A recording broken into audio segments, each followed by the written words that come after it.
একটি ছোট্ট গ্রামে বাস করত এক গরিব কৃষক, নাম তার হামিদ।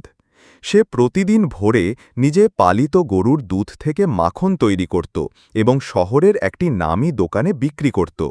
শহরের সেই দোকানদার ছিল খুব নামকরা, বাহারি পণ্যের পাশাপাশি তার সততারও সুনাম ছিল। দিন যেতে লাগল।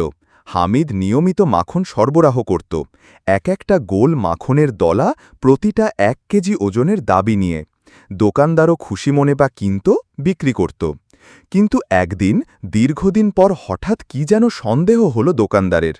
তিনি এক টুকরো মাখন ওজন করালেন, দেখতে পেলেন ওটা 1 কেজি নয়, মাত্র 900 গ্রাম। তিনি রেগে আগুন।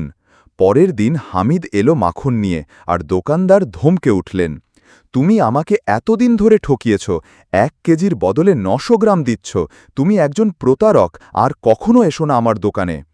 হামিদ মাথা নিচু করে শান্তভাবে উত্তর দিল, হুজুর, আমার বাসায় কোনো ওজন মাপার যন্ত্র নেই।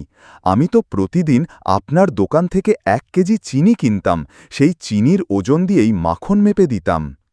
চারপাশটা নিস্তব্ধ হয়ে গেল।